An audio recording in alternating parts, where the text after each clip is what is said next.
Okay.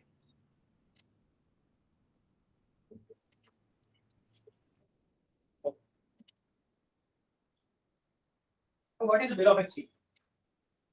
Can you tell me? So I want you to help me to understand what is a bill of exchange. Yes. गलत हो तो भी चलेगा, tension मत लो. बोल. Sir, as per section 5 of the bills of exchange is a promissory note is issued between two parties on this drawer and Since you started with section, I was expecting very clear answer. You have given a totally different answer. Bill of exchange is not a promissory note. Come khatam. Bill of exchange is not a promissory note. Don't do that total thing. Section बोलेगा तो compulsory बराबर answer देने का, गलत answer देने का नहीं. Okay. Don't create high expectations. If you create high expectations, then a small mistake appears to be a big mistake. बोलिए. Anybody else? Okay. Is given by the drawer to the drawee for the purpose of accepting money. Okay, no problem. Good. Anybody else? Try. बोलिए. Is an instrument given by the drawer to a drawee to give the order to pay to him or his owner. Okay. Yes. Bill of exchange is an instrument in writing containing an unconditional order signed by the maker to containing an order to pay a certain. I am asking you to give a meaning of the word bill of exchange. You are trying to define the word bill of exchange. You are trying to give me the features of bill of exchange. I want you to give me simple answer. हम लोग इतने legal experts नहीं बाबा लोग. That's okay. हम लोग negotiation instrument का पढ़ाई नहीं किए हुए. हम accounts की पढ़ाई करने को आए हुए. तो ये कुछ ना कुछ तो ऐसी चीज है कि जिसको यूज करके अपने को आगे कुछ ना कुछ तो करने को मिलता है. तो ऐसी क्या नई चीज है उसके अंदर? Let us take simple example. आप तो लगे सांगे बोलोगे मैं कमेंट करूंगा. The promise given by drawing to the drawer to pay a certain money after expiry of the contract. It's a promise. That means you are talking about bill of exchange. You are talking about a promissory note. Okay. But anyway, okay. I got one more point. Anybody else is there who interested in contributing extra? माझं नेमकं काय झालं, मी काल ते packet माझं साफ करून टाकलं. त्यामध्ये काही माझ्याकडे छोटी छोटी बिल असतात. जेव्हा तुम्ही दुकानात जाताय तेव्हा दुकानात तुम्हाला काय मिळतं? तुम्ही परचेस करणार, पेमेंट करणार, तुम्हाला बिल मिळतं. Don't you think it is in writing? Don't you think it is prepared by the maker and it is given to the other person? Then it is a bill, but it is not a bill of exchange. It is purchase bill or it is sales bill, but it is not a bill of exchange. That means bill of exchange में कुछ तो नई चीज है, और वो नई चीज promissory note में भी हम डाल देते हैं, और वही नई चीज हम लोग चेक में भी डाल देते हैं. ये तीन अलग अलग चीजें हैं जिनको कानून ने एक स्पेशल दर्जा दिया हुआ है. ये कानून ने दर्जा देना बहुत इंपॉर्टेंट चीज रहती है. Purchase bill, sales bill are not bill of exchange. Purchase bill, sales bill are not promissory notes.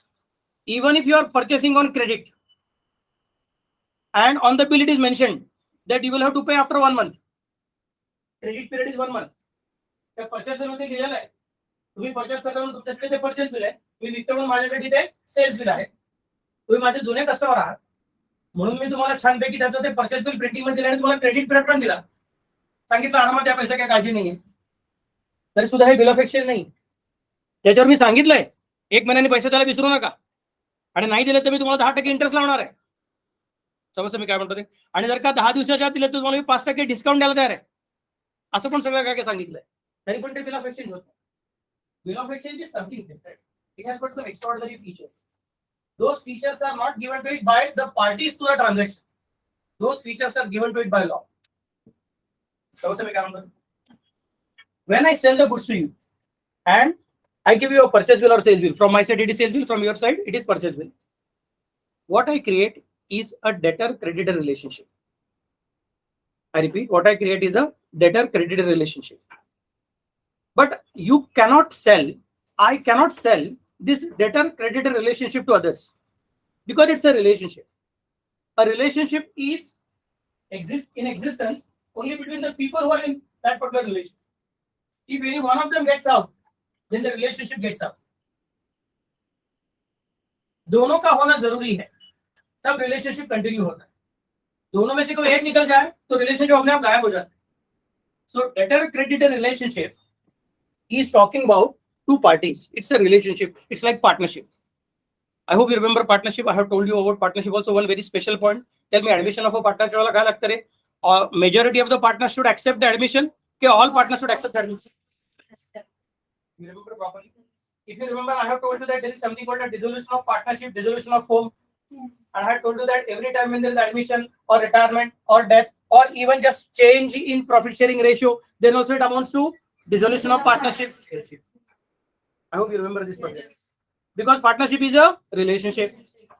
If it's a relationship, that means the relationship comes to an end when the mutual agreement which were there between the parties who entered into the partnership gets modified.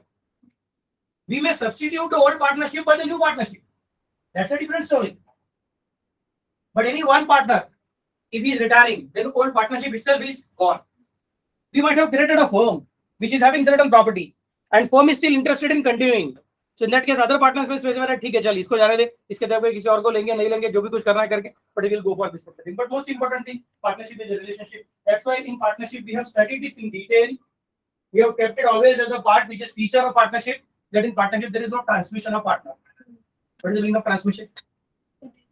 एखादा partner expire झाला तर त्याचा legal hair nominee जो कोणी असेल तर automatically partner होऊ शकत नाही. There is no transmission. का ट्रान्समिशन नाही? कारण partnership is a relationship.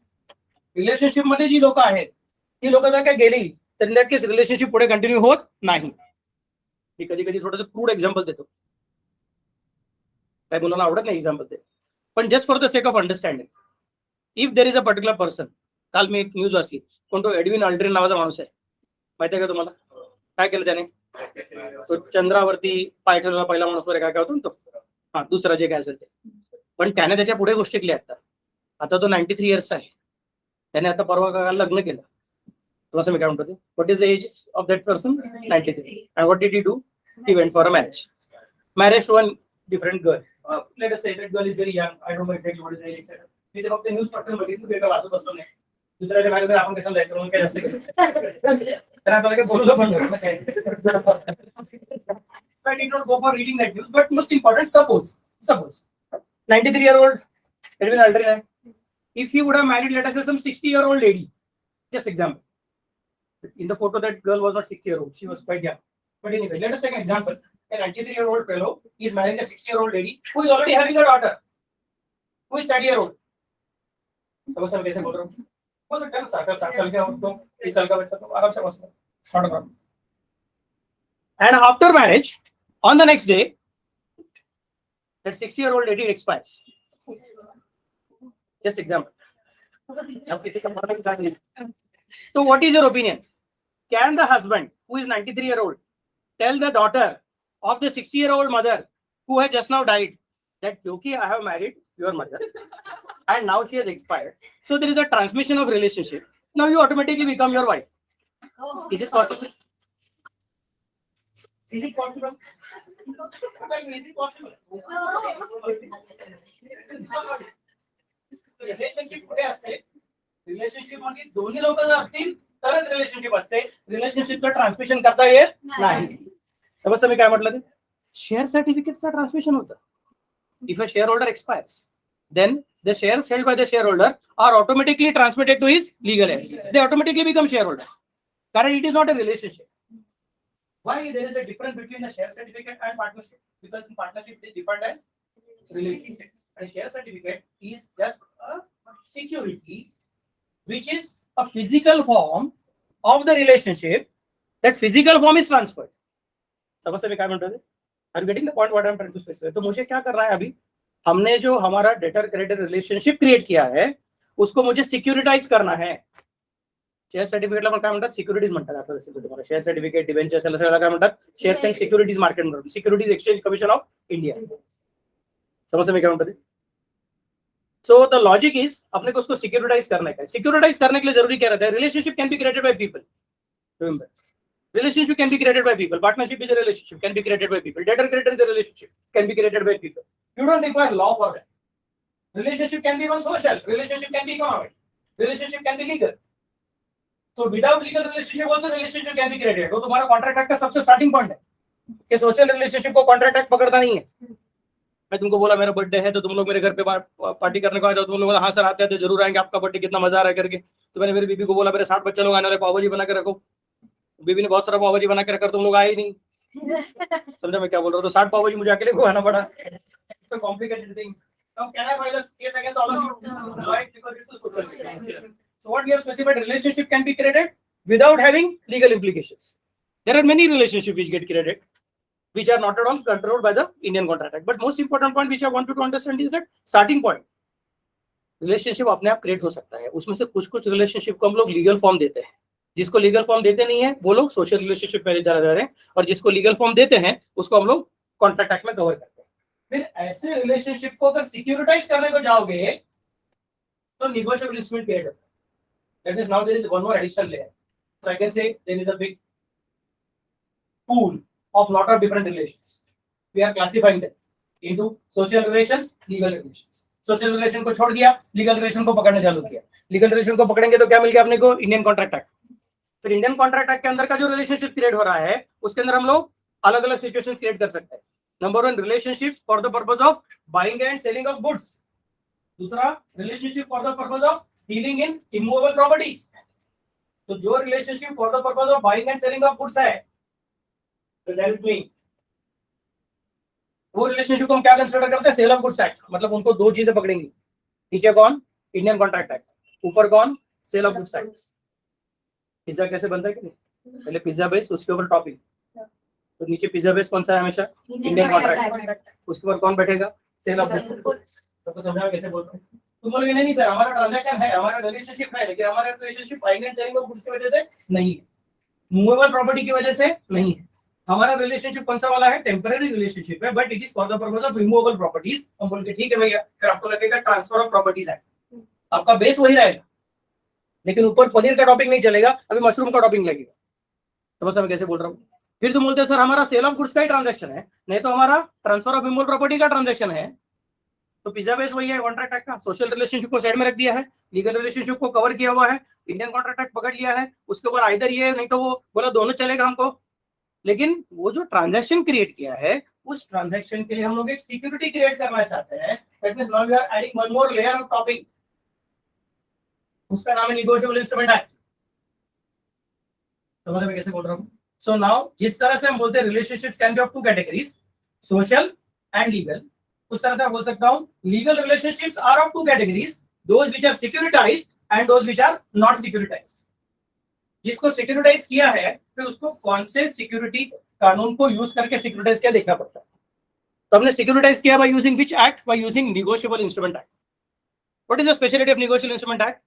In case of partnership, death of a partner does not entitle other party to automatically become the partner. A legal has to automatically become the partner.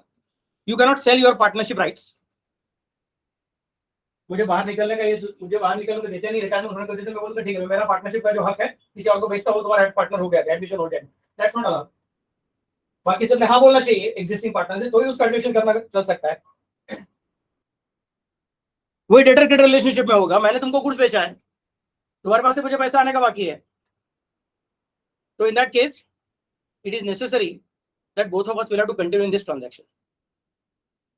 अगर suppose मैं किसी तीसरे party को पैसा दो करके बोलता हूं, अगर सपोज मैं किसी तीसरे पार्टी को पैसा देता हूं करके बोलता हूं कि मैं तुमको गुड्स बेचा है but you don't pay me, you pay to third party, in that case the third party will have to be made aware of this particular arrangement. समझ मैं कैसे बोल रहा हूं? Otherwise it is not considered as a proper contract. It is necessary to create that particular thing कि सबको पता रहना चाहिए क्या है क्या नहीं करके। नेगोशिएबल इंस्ट्रूमेंट एक्ट तुमको इसके आगे लेके जाने को मदद करा।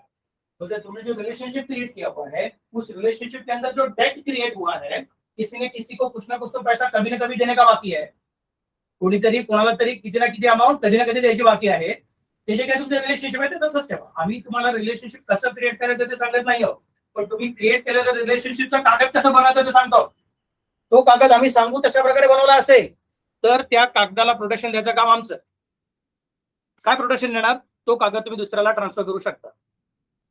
तर दुसऱ्या माणसाला तुमचं पूर्ण ट्रान्झॅक्शन आधीच माहिती नसेल तरी चालेल, तो कागद त्या माणसाने स्वतः वापरला 3 महिन्यांनी 2 महिन्यांनी जे काय त्याचं पिरियड असेल तेव्हा, आणि पैसे मागायला गेला तर पैसे द्यावे लागतील, पैसे दिले नाही तर कायदा मदत करेल, काळजी करू नका।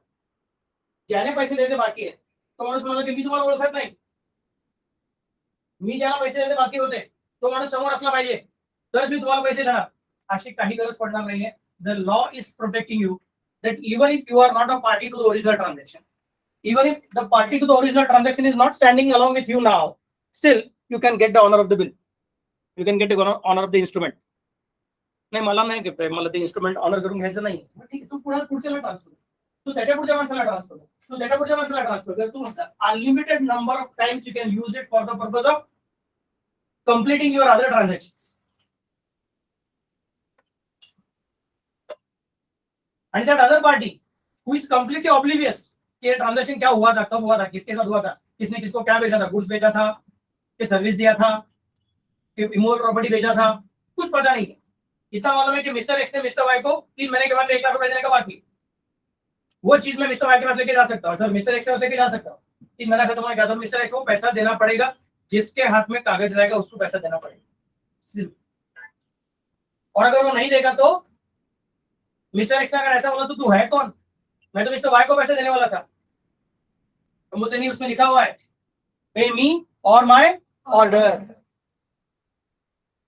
तो ऑर्डर देने का तरीका क्या है, मैं ऑर्डर किसको दूंगा, मिस्टर वाई को देने वाला हूं, सर मिस्टर एक्स को देने वाला हूं कि मिस्टर एक्स पेमेंट करो. लेकिन जब मैं निगोशिएट करता हूं, आगे एंडोर्स करता हूं, तो मुझे फिर से मिस्टर एक्स को जाके बताना नहीं पड़ता, आपने एंडोर्स किया, याद रख, बताने की जरूरत नहीं. The order is given without telling the order. The order can be heard by that person only when the order is presented to him. समझ में क्या मतलब है. तो में से कोई लोग एनसीसी में रहेंगे, स्काउट में रहेंगे, कभी कोई उसे पता नहीं है, तो वहां पे क्या रहता है, सार्जेंट रहता है आपका, और आप लोग सामने खड़े रहते हो, फिर आपको ऑर्डर देते हैं, दाहिने मुड़ बाएं मुड़ वगैरह करके ऑर्डर देता है, आप ऑर्डर इमीडिएटली सुनते हो. उसने ऑर्डर देना और तुमने ऑर्डर सुनना, ये साइमल्टेनियस होने वाली बातें हैं.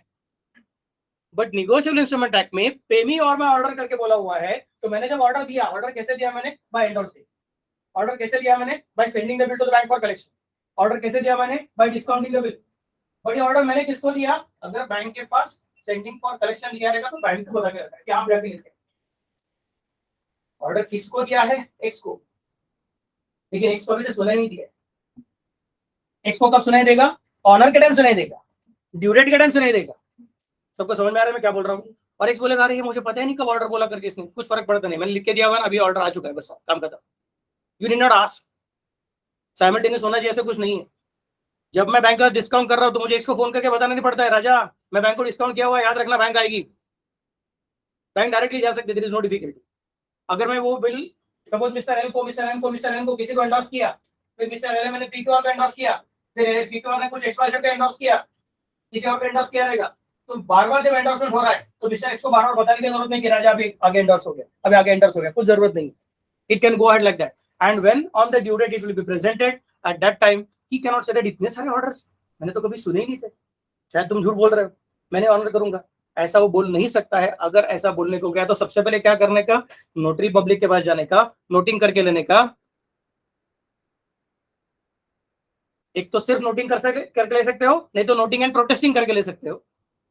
12वीं में वो सब आता नहीं है, सीए फाउंडेशन में अकाउंट्स में सब आता नहीं है, लेकिन अगले साल सीए इंटर में noting and protesting and noting, इसी बीच का डिफरेंस तुमको सीखने का है.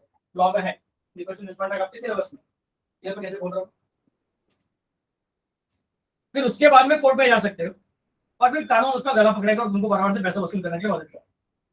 विच कानून, इंडियन कॉन्ट्रैक्ट एक्ट भी मदद करेगा और most important negotiable instrument act मदद करेगा.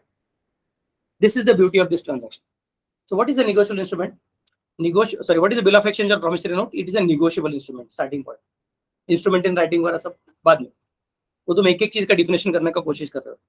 हम इन तीनों ग्रुप का बात करने का कोशिश कर रहे हैं. What is them? What are these different things? These different things are negotiable instrument. What is the meaning of negotiable instrument? They are a security of an existing relationship. That is called as debtor-creditor relationship.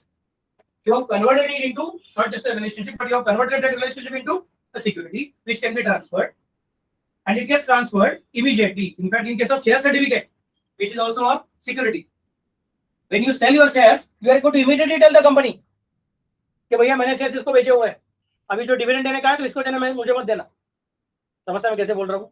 Whereas when it comes to bill of exchange, जब तुम endorse करते हो, discount करते हो, send to bank for collection करते हो, तो तुमको उसके बारे में ड्रॉई को कुछ भी बताने की जरूरत नहीं है.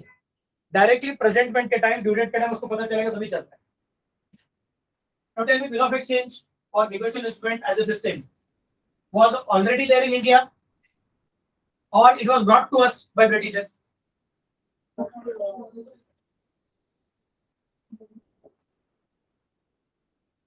Yes, anybody?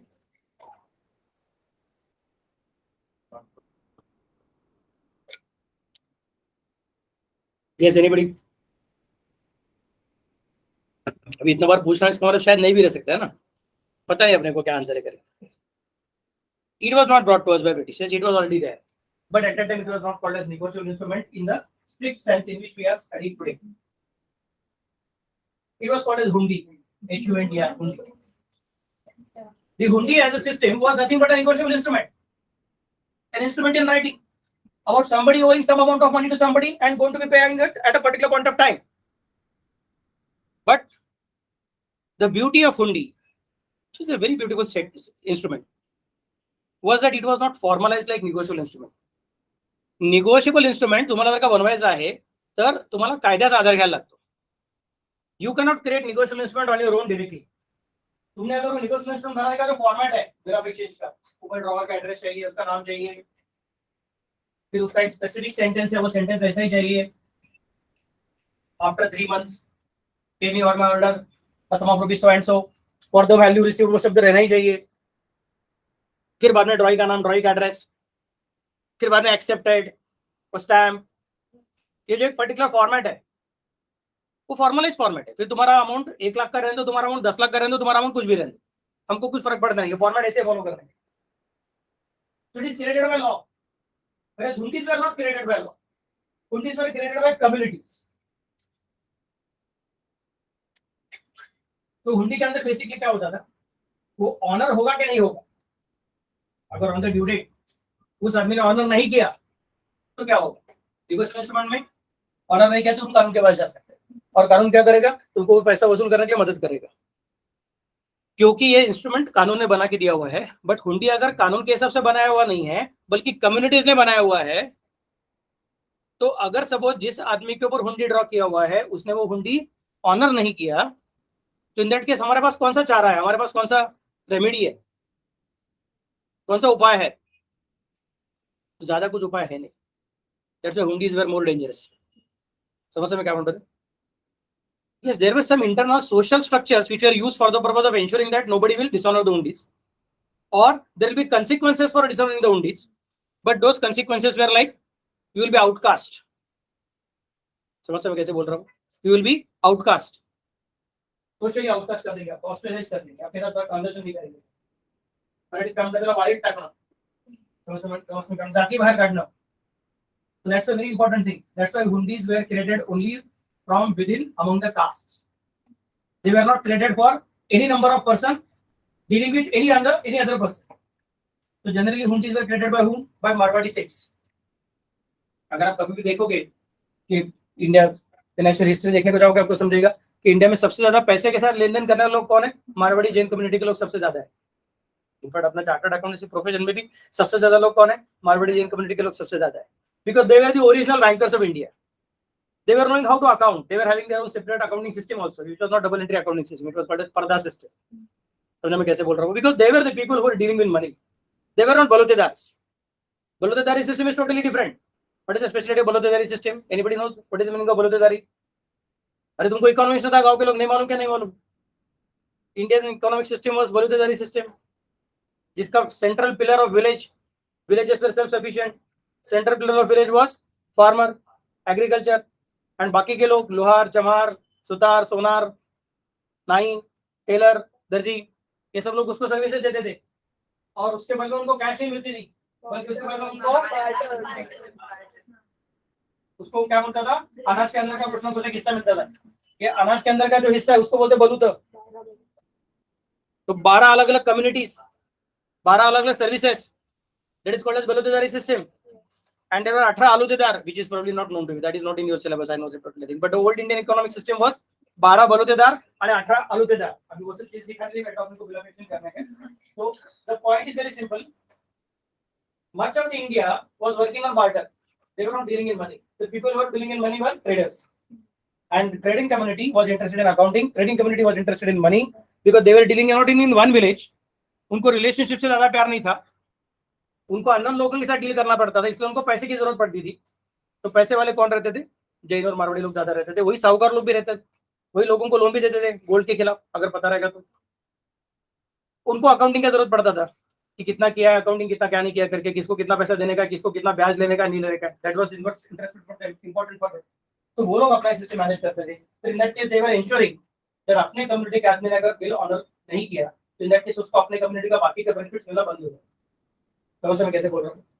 तो जो तुमको बेनिफिट मिलता है कम्युनिटी का वो बंद हो जाएगा, तो in that case it becomes very difficult for the purpose of surviving. So people were interested in always insuring that we should not break our own promise. So हम लोगों ने सोशल स्ट्रक्चर को, सोशल प्रेशर को use किया था as compared to legal pressure for the purpose of honouring the day. पर उसका सबसे बड़ा डिफिकल्टी क्या रहता था? If suppose I am a Jain person and I am trying to give a bill of exchange और a hundi, because at that time it was not bill of exchange, to somebody who is a non-Jain person, I don't know his social belief, I don't know whether he will continuously follow the requirements of that particular hundi or not। और अगर उसने follow नहीं किया तो उसको social outcast करने का कुछ सवाल ही नहीं, क्योंकि हमारे सोसाइटी में है ही नहीं, तो दूसरे सोसाइटी में रहता है, तो उसको आउटकास्ट करेगा तो कैसे चलेगा? उसको कुछ फर्क नहीं पड़ेगा, बोलते हैं क्या करना है कर लो। समझ में कैसे बोल रहा हूँ? तो that's why Indian economic system was always forcing people to work within their own communities, whereas British economic system was helping people to work with anybody unknown। In fact Indian contract act भी कैसा है? किसी के साथ भी contract कर सकते हो, किसी के साथ, उनको कुछ जरूरत नहीं है कि अपना पहचान का आदमी के नहीं करे। Totally unknown person, you can enter into contract with that person and you have the guarantee कि ये अननोन पर्सन ने अपने को फंसाया, तो इन दैट केस हम किसके पास जा सकते हैं? किसके पास जाने का? कम्युनिटी के पास जाने का नहीं है, भगवान के पास जाने का नहीं है, जाने का किसके पास? कानून के पास। समझ में कैसे बोल रहा हूँ? And there is a preset rule. और अगर कानून के पास जाने का है तो कानून के जो रखवाले रहेंगे, जो अधिकारी लोग रहेंगे, उनके साथ अपना ज्यादा पहचान रहेगा तो कुछ भी करेगा ऐसा भी कुछ नहीं है। You are required to follow certain precedents in essentials of valid contract. अगर वो फुलफिल हुआ रहेगा तो तुमको ब्रीच ऑफ कॉन्ट्रैक्ट का प्रेशर आ सकता है। अगर वो फुलफिल नहीं हुआ रहेगा तो इन दैट केस तुम्हारा सोशल कॉन्ट्रैक्ट है, मतलब ये तुम्हारा कॉन्ट्रैक्ट है, तुमको पकड़ नहीं सकता, पनिशमेंट नहीं आएगी, सिंपल। सो अंदर आने का कैसे, बाहर जाने का कैसे, सिर्फ कानून सीख लो और बराबर से काम करो, इजी हो गया। तुमको सामने वाला आदमी कौन से कम्युनिटी का है, उसका भगवान कौन सा है, उसका लैंग्वेज कौन सा है, वो क्या खाता है क्या नहीं खाता है, पुनर्जन्म पे विश्वास रखता है कि नहीं रखता है, भगवान पे विश्वास रखता है कि नहीं रखता है, आस्तिक है कि नास्तिक है, कुछ फर्क पड़ता नहीं है। ट्रांजैक्शन करो, गड़बड़ किया तो जाएंगे कानून के पास। It was allowing people to interact with anybody. समझ में कैसे बोल रहा हूँ? Same thing happened with negotiable instrument act.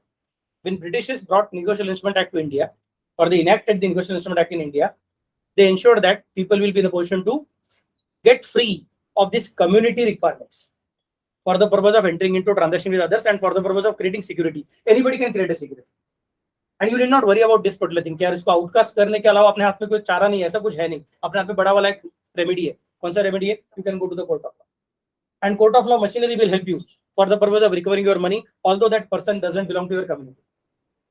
समझ में क्या मतलब है? So negotiable instrument act, yes, we can also say that it is brought to us in India by Britishers, but at the same time, before this negotiable instrument act of 1931 was enacted, we were already having a system which was also equivalent to this system, but it was not having legal pressure, it was having social pressures। सबको समझा मैं कैसे बोलूं? तो securitise करने का जो technique है वो इंडिया को नया नहीं है। सिक्योरिटाइज करने का टेक्निक अपने पास पहले से था, बट वो सिक्योरिटी को ऑनर करवाने के लिए क्या करने का वो लीगल सिस्टम अपने लिए नया है, वो उन्होंने लाया हुआ है। और लीगल सिस्टम में जाने का इन दैट केस क्या करना पड़ता है? सब चीजों को फॉर्मलाइज करना पड़ता है। तो कितना टाइप का हुंडीज था? दुनिया भर का अलग अलग टाइप का हुंडीज रहता था, अलग अलग टाइप का हुंडीज, नाम जो हुंडी, शाह जो हुंडी, फरमान जो हुंडी, ऐसा अलग अलग टाइप का हुंडीज रहता था। नाम जो हुंडी मतलब क्या है? जिसका नाम उसके अंदर लिखा है उसी को पैसा मिलेगा, बाकी किसी को नहीं मिलेगा। शाह जो हुंडी मतलब क्या है? कि जो कोई बड़ा शाह है, अमित शाह की बात नहीं कर रहा हूँ, बड़ा शाह है मतलब क्या है? कोई तो बड़ा सेठ है। क्लियर में क्या बोल रहा हूँ? कोई तो बड़ा सेठ है, उसके नाम से हुंडी बना हुआ है, तो वो ऑनर करने के लिए उसके पास, सिर्फ उसके पास ही जाने का। और कब जाने का ऐसा कुछ नहीं है, you can continue to carry on this hundi forever. So let us say I have drawn a hundi on a particular shah, saying that ये शाह पैसा देगा। समझे मैं कैसे बोल रहा हूँ? मैं शाह के पास जाके पैसा देके रखा, बड़ा सेठ है वो, मुझे मालूम मेरा पैसा खा के ना खाने वाला है नहीं, मैं उसका पैसा देके रखा, तो इस कैसे कागज लेके रखा मैंने। क्लियर में क्या बोल रहा हूँ? कि मैंने आपको पैसा दिया है क्योंकि मुझे ट्रेडिंग करने के लिए दुनिया भर में जाना था, घूमना था, ऊंट के ऊपर, घोड़े के ऊपर, हाथी के ऊपर, इधर उधर जाना था, तो सब जगह पे वो सोने का मोहरा लेके घूमूंगा तो पागल हो जाऊंगा। समझा मैं कैसे बोल रहा हूँ? उससे अच्छा कागज लेके जाता। तो पहले क्या किया, शाह के पास जाके पैसा देकर रखा, पैसा देकर रखा, उसके ऐसे कागज लिख के लिया, कागज लिख के और बाद में क्या कर दिया, अभी ट्रेडिंग को चला गया आगे। तो जिसको मुझे गुड्स परचेस करने का है जिसके पास से, उसको क्या बोलूंगा, मुझे तेरे पास का गुड्स दे दे और ये ले कागज, कौन सा वाला, शाहजो गुंडी का कागज। समझा मैं कैसे बोल रहा हूँ? तो तुझे पैसे लेने का किसके पास जा, शाह के पास जा, वो पैसा देगा। बोलेगा ठीक है ना, रहने दो ना, जैसा अपना आरबीआई का जो कागज है। मेरे चश्मे का नंबर खराब है, मुझे जरा मदद करें। इधर क्या लिखा है, इंग्लिश में क्या लिखा है, पढ़ के दिखाओ। Promise to pay the bearer the sum of 500. I promise to pay the bearer a sum of 500 rupees. What is this? This is not 500 rupees. This is a promise to pay 500 rupees. Can you visualize what is happening? जैसा वो शाह ने लिख के दिया कि हाँ मेरे पास 500 रुपया है, मेरे पास 5,000 रुपया है, मेरे पास 50,000 रुपया है, मेरे पास आके लेके जाओ।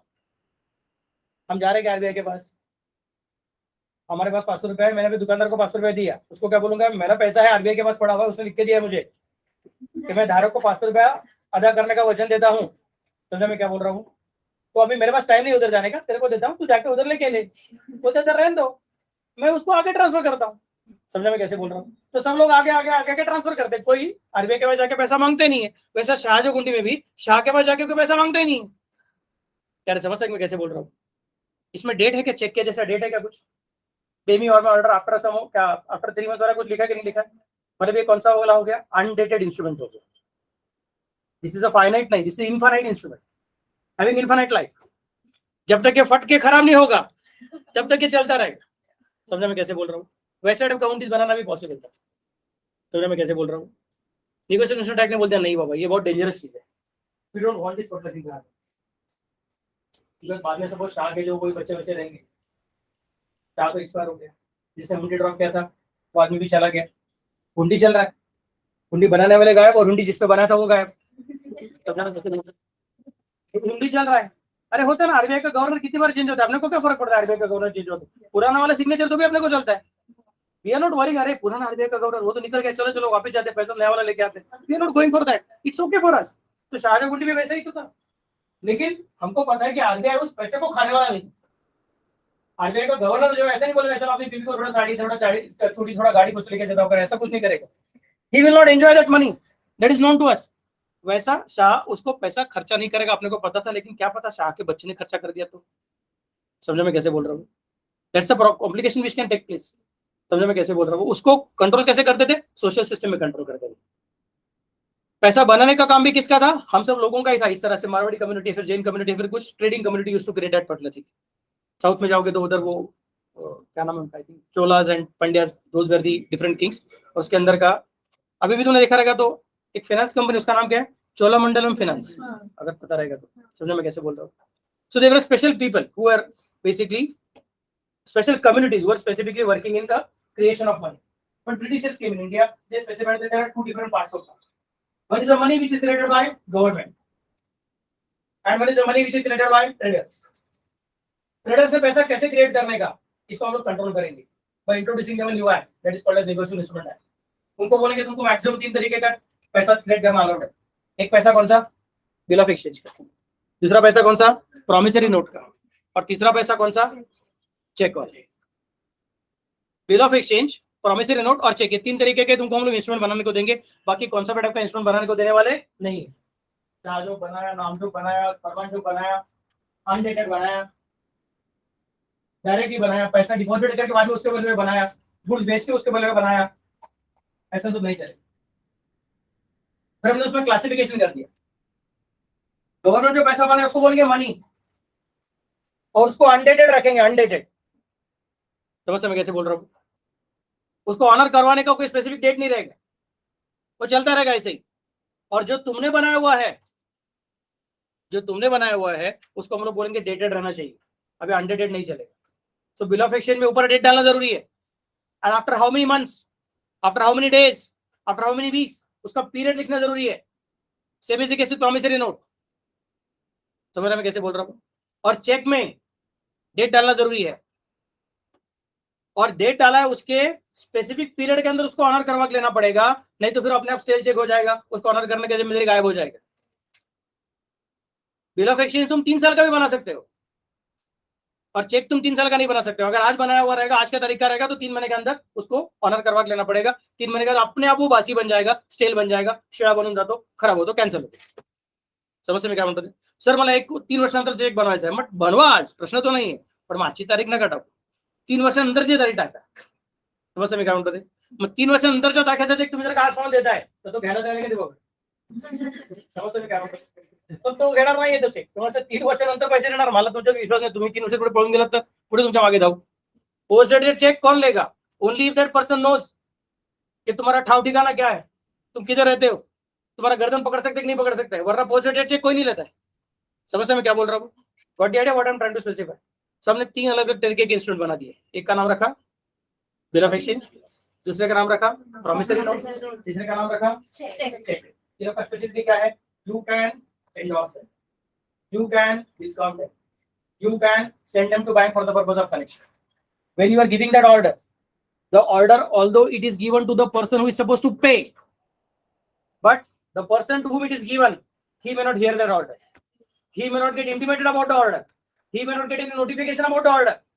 The order is given in writing in such a manner that he will come to know about the order only when the order is presented to him. तो भी उसको ऑनर करना पड़ेगा. That's how we are creating the system. सगळ्यांना कळते का मी काय सांगितलं ते?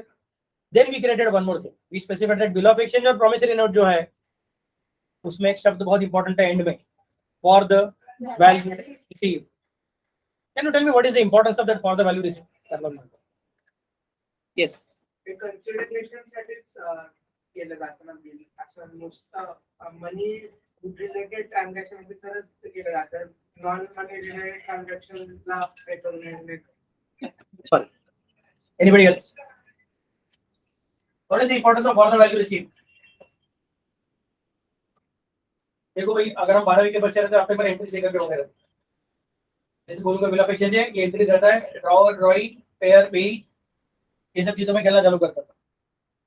बट आप लोग सीए फाउंडेशन के स्टूडेंट है, कुछ तो ज्यादा मालूम रहना चाहिए, बेसिक क्या चलता है पता रहना चाहिए, तब जाके तुम चार्टर्ड बनोगे, वरना सिर्फ अकाउंटेंट बन जाते. बोलिए, anybody knows for the value received का क्या मतलब है? The amount should be equal to the value given. No. I might have given you the value of rupees say 10 lakh. You have already paid me rupees 2 lakh, so I'll draw the bill of exchange of rupees 8 lakh. The value given is 10 lakh. So bill of exchange is of 8 lakh. Come get them. Not possible. Nobody. है कोई mica लाल? है तो लाली?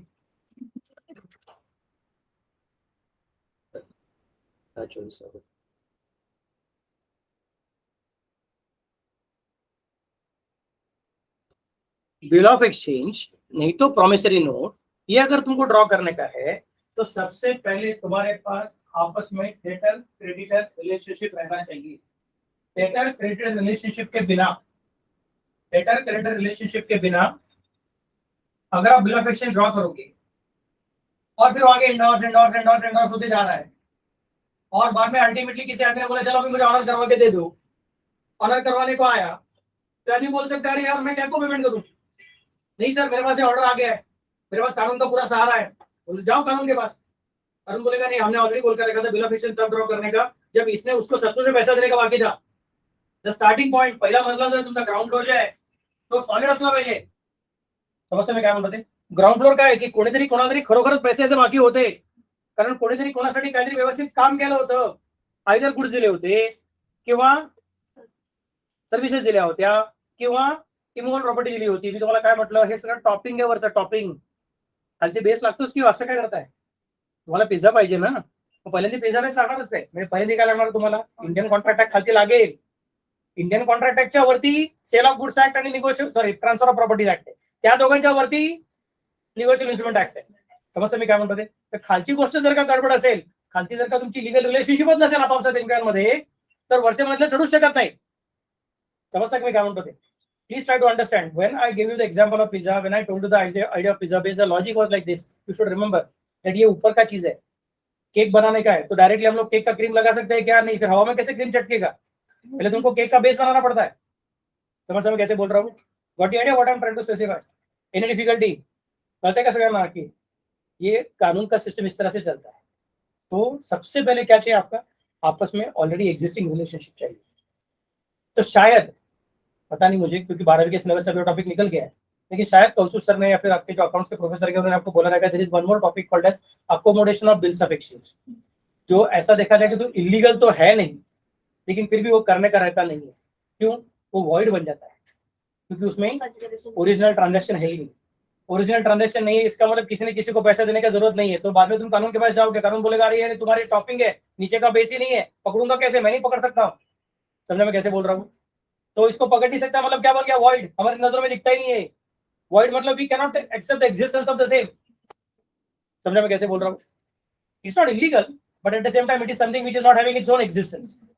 समझ मैं कैसे बोल रहा हूँ? लेकिन आपने को दोनों सीखने का याद रखो, सीए फाउंडेशन में तुमको बिल ऑफ एक्सचेंज भी सिखाऊंगा और अकोमोडेशन बिल्स ऑफ एक्सचेंज भी सिखाऊंगा। नाउ इन इंडिया और in fact all over the world, accommodation करने का रियल ताकत सिर्फ किसके पास रहता है? सिर्फ गवर्नमेंट के पास रहता है। अकोमोडेशन करने का रियल ताकत किसके पास रहता है? सिर्फ गवर्नमेंट के पास रहता है। हम सब लोग नहीं कर सकते हैं, मतलब कर सकते हैं, लेकिन कानून आपको कभी मदद नहीं करेगा। अकोमोडेशन में अगर आप अटक गए, तो इन दैट केस आपका सहारा कोई नहीं है, आप अपने खुद के बलबूते पे हो। समझे मैं कैसे बोल रहा हूँ? तो सर ये डेंजरस है। गवर्नमेंट को कैसे समझेगा? मैं लिख दिया ना, फॉर द वैल्यू रिसीव। कानून को कैसे समझेगा कि ये सचमुच का बिल ऑफ एक्सचेंज है कि बिल ऑफ एक्सचेंज नहीं है? स्पेशली बैंकर्स, बिकॉज़ मैं डिस्काउंट करने वाला तो bankers are very careful about this. Banker ऐसा नहीं बोलते बिल ऑफ एक्सचेंज लेके आओ मैं उसको डिस्काउंट करके दे दूंगा। बैंकर बोलते बिल ऑफ एक्सचेंज लेके आओ, फिर मुझे दिखाओ तुम्हारा ओरिजिनल ट्रांजैक्शन कितना था, तुम्हारा परचेज बिल, सेल्स बिल दिखाओ। समझे मैं कैसे? डिलीवरी चालान दिखाओ, गुड्स डिलीवर किया रहेगा तो। अगर ट्रांसफर ऑफ प्रॉपर्टी रहेगा तो प्रॉपर्टी का एग्रीमेंट दिखाओ। समझ मैं कैसे बोल रहा हूँ? उसका वैल्यू दिखाओ, उसमें कितना लिखा है दिखाओ कि इसका पेंडिंग अमाउंट इतना करके। समझ मैं कैसे बोल रहा हूँ? तो तुम सिर्फ बिल ऑफ एक्सचेंज लेके जाओगे बैंक में, बोलोगे बैंक डिस्काउंट, बैंक बोलेगा सॉरी। उसके लिए पहले बाकी सब उपलब्ध है, क्योंकि बाद में अगर झंझट हो गया तो हमको कैसे पता चलेगा? तुम तो कुछ भी लिख के आएगा फॉर लगा के तो और तेरा दोस्त है मिलकर हमको सेंटी लगाएगी। ये सब नहीं चलता है। You have to bring all the different things. Discounting for our accounting purpose of 12 is very easy. Discount करने का bank that mister X went to bank at discounted got it discounted at 10%, हम लोग फटाफट से calculate करते हैं। But real life में जब डिस्काउंट करने का जाओगे बैंक दुनिया भर का प्रोसीजर बोलेगा। इंपोर्ट करते हो क्या, एक्सपोर्ट करते हो क्या, फिर उसका क्या क्या आपका रजिस्ट्रेशन चार्जेस होता है, आपका खुद का दुनिया भर का चीज है, जीएसटी भरा है कि नहीं भरा है, और आपका जीएसटी का रजिस्ट्रेशन नंबर बताओ, आपका पूरा कच्चा चिट्ठा निकल के रहेगा। बाद में हमको पकड़ने का आपको करेगा। अगर आपने ऑनर नहीं हुआ तो इनके आपको हम छोड़ेंगे नहीं। समझ मैं कैसे बोल रहा हूँ? It's not easy, remember discounting is not easy. Endorsement बोलने के लिए बहुत इजी है, फटाफट एंडोर्समेंट होता है, बट एंडोर्समेंट में भी बहुत सारे प्रिकॉशन लिया जाता है, बिकॉज बाद में गड़बड़ नहीं होना चाहिए। फॉर द वैल्यू रिसीव्ड का झूठ बोलने का आदत सबको रहता है, और हमको मालूम है कि इसका ताकत कब आएगा? जब सचमुच में वैल्यू रिसीव हुआ रहेगा तो एंडोर्स करने वाले भी ये चेक करते हैं कि नहीं सचमुच में बाद में मुझे कोई प्रॉब्लम नहीं आना चाहिए। हुंडीज में ये प्रॉब्लम रहता था, इसके लिए hundis were very risky. Are hundi still going on in India? Yes. Only thing is that if somebody deceives you in hundi, you don't have the legal recourse or legal course of action. You'll have to depend only on goodwill और भगवान। तो उसको गाली देने का, उसके घर पे जाके बोलने का भगवान के घर में देर है अंधेर नहीं है, तुझे भाई तेरे पेट में कीड़े पड़े और ये सब वो सब कर। समझने में कैसे बोल रहा हूँ? Something of that sort, nothing more than that. गाली गलौज करने का, उसको पेशाब ऑफ देने का, दैट्स ओनली थिंग क्या है। तो क्या वो सब काला टॉवल और उसको धागा बांध दो, बांध के रखो, वो सब करके उसको डराने का, बाकी कुछ नहीं कर सकते। You don't have any other option. समझने में कैसे बोल रहा हूँ? Got the idea? So for the value received is a very important thing. बोला he needs some money, 10,000, and I will draw a bill of 10,000 of him. I'm given him any kind of money also. कळलं मला, पुढे बोल. आणि ते bill मी discount केलं आणि त्याची जी व्हॅल्यू आहे ती याला घेऊन टाकलं, आणि ह्यानी ते डायरेक्ट मध्ये बिलची अमाऊंट आणि हे सगळं घेऊन टाकलं. माझ्याकडून काहीच नाही केलं, मला फक्त नाव हे चालतं. तर तेच अकोमोडेशन म्हणतात. बट त्यांना काही प्रूफ नाही लागणार का की मी काय सेल केला किंवा काय नाही केला. तेव्हा तो डिस्काउंट जाईल ना, तर त्याला विचारतील आणि गुड्स विकलं त्याचं बिल दाखव, सेल बिल दाखव, त्याने जीएसटी भरला का दाखव, त्याचा जीएसटी नंबर दाखव. तो once upon time it was possible, फटाफट कुछ भी कर देते, बैंक को सेंटी पे लगा देते, लेकिन अभी लीगल सेक्शंस और बड़ा होते जा रहा है, क्योंकि बिल्स पे अमाउंट बड़ा रहता है। समझा मैं क्या बोल रहा हूँ? तो now it is not possible. You will require a very big carefully drafted scheme for the purpose of ensuring that the bankers will not take any this one. फिर तुमको बैंकर को भी थोड़ा बोलना पड़ेगा, सर आप भी थोड़ा ले लो, चुप बैठो, मुझे फटते जाओ। समझा मैं कैसे बोल रहा हूँ? नीरव मोदी जैसा कुछ तो करना पड़ेगा। But these are the points to be kept in mind. एक मिनट रुको, बाद में पैकिंग करो, मैं हूँ अभी तक क्लास में। तो बिल ऑफ एक्सचेंज में और प्रॉमिसरी नोट में स्पेशलिटी क्या है? उसमें तुम्हारा पहले डेटर क्रेडिटर रिलेशनशिप रहना जरूरी है, और चेक में तुम्हारा डिपॉजिट होना जरूरी है। तुमने बैंक को गुड्स बेचने की जरूरत नहीं। Bill of exchange can be drawn on anybody to whom you have sold the goods, but a check can be drawn only on the banker, that to that banker with whom you are having an account, and the check should not be on your own piece of paper. The check should be on the piece of paper which is issued by the banker. It is called as a checkbook. समझ मैं कैसे बोल रहा हूँ sir? मैं मुझे अच्छा लगा, मैं वो साइज के हिसाब से काट के रखा, बाद में फटाफट से बना लिया। No, that's not allowed. The piece of paper will have to be issued by the banker because bill of exchange is an order on the person to whom you have sold the goods. Promissory note is a promise given by the person to whom you have sold the goods, whereas check is an order on the banker. समझ मैं कैसे बोल रहा हूँ? तो bill of exchange में, promissory note में पहले गुड्स का, सर्विसेज का, प्रॉपर्टी का ट्रांजैक्शन होना जरूरी है, और चेक में पहले डिपॉजिट का ट्रांजैक्शन होना जरूरी है। सबको समझा मैं कैसे बोल रहा हूँ? अभी और भी कुछ छोटे छोटे फीचर्स डिस्कस करने के बाद वो डिस्कस करने के बाद मैं इंटरेस्ट का बात चालू करूंगा। कल सुबह मेरा लेक्चर 9:30 को होगा। सी बाय।